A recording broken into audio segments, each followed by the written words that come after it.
एक बार की बात है, जादूपुर नाम के एक गांव में करतब दिखाती एक औरत एक रेड्डी के लिए गांव में आती है।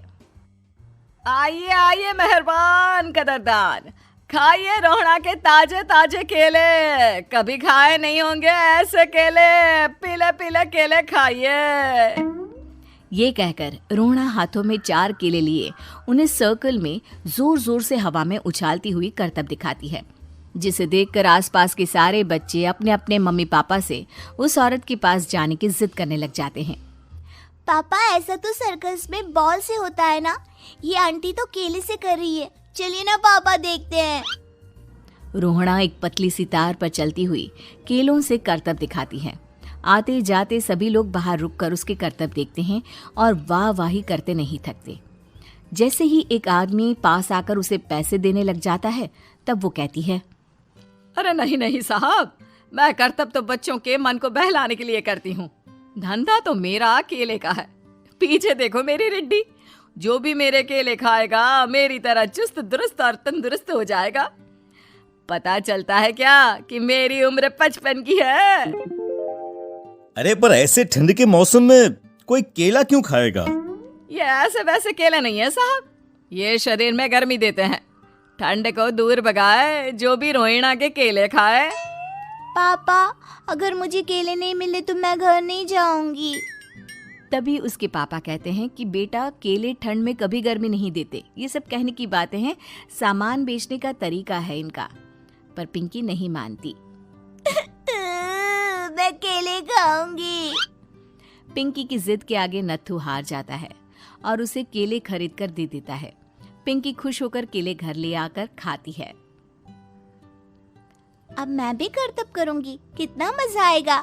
जादुई केले। पिंकी पहला केला खत्म भी नहीं करती कि वो बेहोश हो जाती है।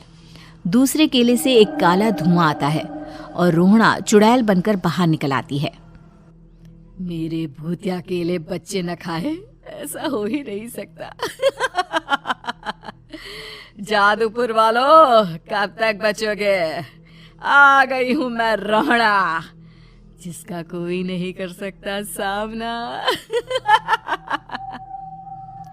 रोहड़ा पिंकी को गोद में उठाकर काले धुएं में कहीं गायब हो जाती है।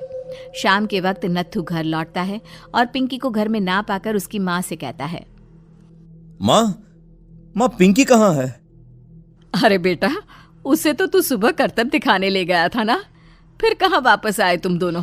मुझे लगा तू उसे अपने साथ मंडी ले गया होगा। हे भगवान, मेरी बच्ची कहाँ गई? मैं उसे घर ही तो छोड़कर गया था माँ। नत्थू गांव के घर कोने में अपनी बेटी को ढूंढता है, पर उसे वो कहीं नहीं मिलती।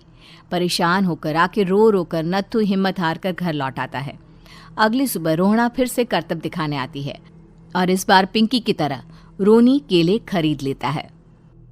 50 रुपए दिए थे पापा ने, सारे पैसों की मैंने केले खरीद लिए हैं। अब मैं भी आंटी की तरह ही करतबबाज बन जाऊंगा। यही सोचते हुए रोनी केले खाता है और पहला अकेला केला आधा खत्म भी नहीं करता कि चुड़ैल उसके सामने आ जाती है।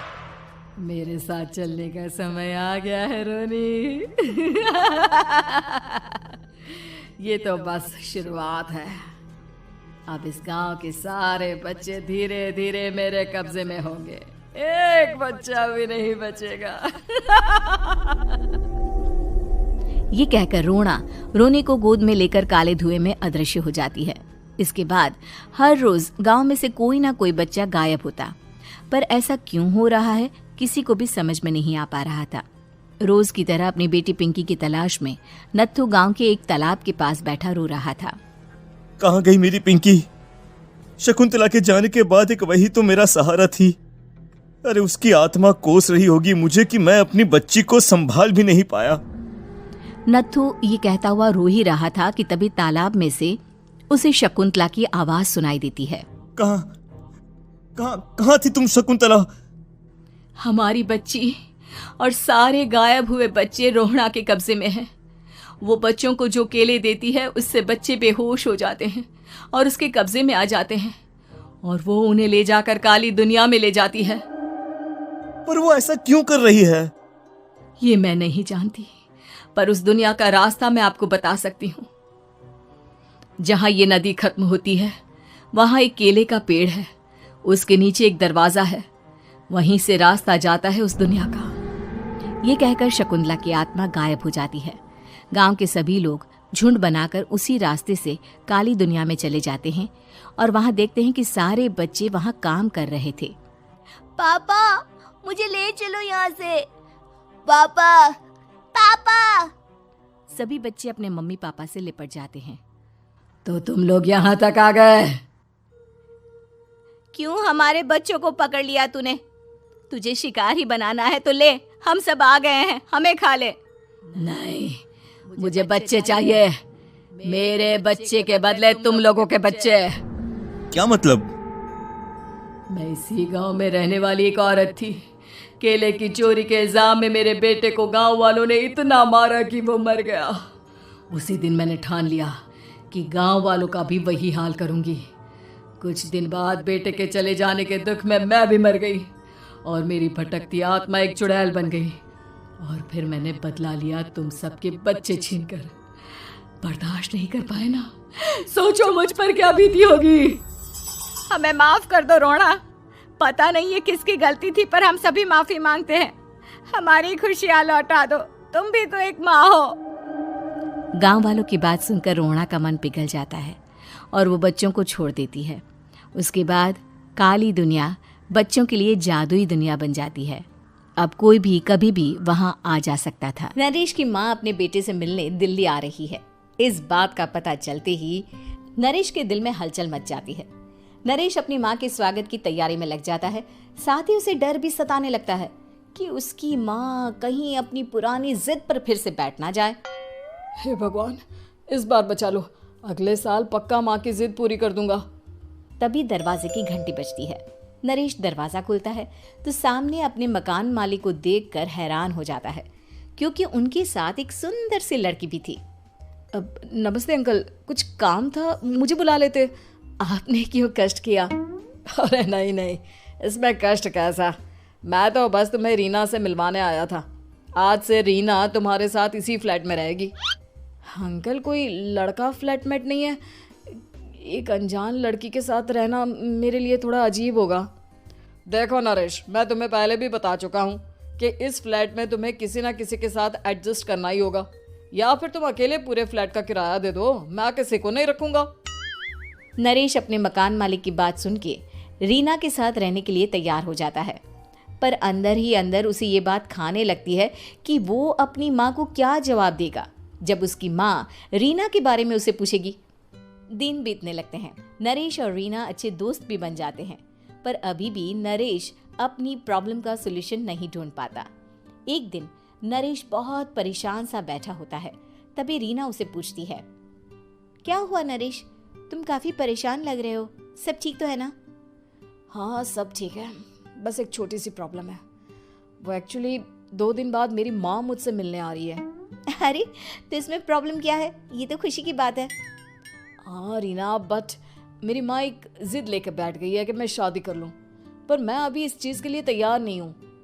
ऊपर से जब वो तुम्हें देखेगी तो 100 सवाल करेगी, क्या जवाब दूंगा? अरे इसमें कोई टेंशन वाली बात नहीं है, मेरे पास ना इस प्रॉब्लम का सलूशन है, जिससे ना तुम्हें शादी करनी पड़ेगी और ना ही तुम्हारी माँ मेरे बारे में कुछ पूछेंगी। रीना की बात सुनकर नरेश सोच में डूब जाता है। वो सोचता है कि रीना खुले ख्यालों वाली लड़की है, कहीं माँ को सच बता ना दे। नरेश को सोच में डूबा देखकर रीना कहती है, अरे क्या हुआ, किस सोच में पड़ गए? डोंट वरी, जैसा तुम सोच रहे हो ना वैसे कुछ भी नहीं है, मेरे पास एक प्लान है। मैं कुछ समझ नहीं पा रहा हूँ, कैसा प्लान? मैं समझाती हूँ। हम ना एक कॉन्ट्रैक्ट मैरिज कर लेते हैं। फिलहाल मेरे पास जॉब नहीं है, तो तुम इस रूम का किराया दे देना जब तक तुम्हारी माँ यहाँ रहेंगी, सिर्फ तब तक। और तुम अपनी माँ से कह देना कि मैं तुम्हारी पत्नी हूँ, इससे वो मेरे यहाँ रहने पर कोई सवाल भी नहीं करेंगी। अरे बात तुम्हारी ठीक है, पर माँ से झूठ बोलना, ना ना बाबा, मैं ये रिस्क नहीं ले सकता। कोई और आइडिया दो ना तुम। देखो मंजूर हो तो बोलो, वरना सच बता दो, मुझे कोई प्रॉब्लम नहीं है। रीना की बात सुनकर नरेश सोच में डूब जाता है। बहुत सोचने के बाद जब उसे कोई रास्ता नहीं मिलता तो वो रीना के बताए हुए रास्ते पर चलने के लिए तैयार हो जाता है। वो रीना से बात करता है और अपनी माँ की पसंद और नापसंद के बारे में बताता है। रीना भी नरेश की सभी बातों को ध्यान से सुनती है ताकि कहीं उससे कोई गलती ना हो जाए। आखिर वो दिन भी आ जाता है जब नरेश की माँ उससे मिलने दिल्ली आ जाती है। नरेश अपनी माँ को फ्लैट पर लेकर जाता है। जैसे ही नरेश की माँ फ्लैट के अंदर जाती है, रीना उसके पैर छू लेती है। ये देखकर नरेश की माँ थोड़ी घबरा जाती है और नरेश से पूछती है, अरे बेटा नरेश, ये कौन है? माँ ये आपकी बहू रीना है। माफ़ी चाहता हूँ, सब कुछ इतनी जल्दी में हुआ कि आपको बता ही नहीं पाया, इसलिए सोचा कि क्यों ना आपको सरप्राइज दिया जाए। अरे बेटा, मैं तो बस तेरा घर बसा हुआ देखना चाहती थी। हाँ, बहुत अरमान थे अपनी इकलौते बेटी की शादी को लेकर, लेकिन कोई बात नहीं, शायद किस्मत को यही मंजूर होगा। ये कहते ही नरेश की माँ रीना को गले लगा लेती है। रीना बेटिया, मेरा बेटा ना थोड़ा नादान है, पर तुम काफी समझदार लगती हो और मैं जानती हूँ कि तुम इसका बहुत अच्छे से ध्यान रखोगी। माँ आप चिंता मत कीजिए, मैं सब संभालूंगी। नरेश की माँ अपने बहू और बेटे के साथ खुशी खुशी रहने लगती है। दिन बीतने लगते हैं। नरेश की माँ और रीना का रिश्ता बहुत मजबूत होता चला जाता है। वो दोनों सारा दिन एक साथ रहती और खूब बातें करती। इधर साथ रहते रहते नरेश और रीना भी एक दूसरे से प्यार करने लगते हैं। दोनों को इस बात का एहसास हो जाता है, फिर भी वो इस बात को छुपा कर ही रखते हैं। एक दिन नरेश की माँ और रीना शादी के बारे में बात करने लगते हैं। रीना बिटिया, ये तो नरेश ने मुझे बिना बताए शादी कर ली, वरना मैं तो अपनी इकलौती बेटी की शादी इतनी धूमधाम से करती कि सारी दुनिया देखती रह जाती। अच्छा माँ, आप ऐसा भी क्या करती नरेश और मेरी शादी में जो दुनिया देखती रह जाती?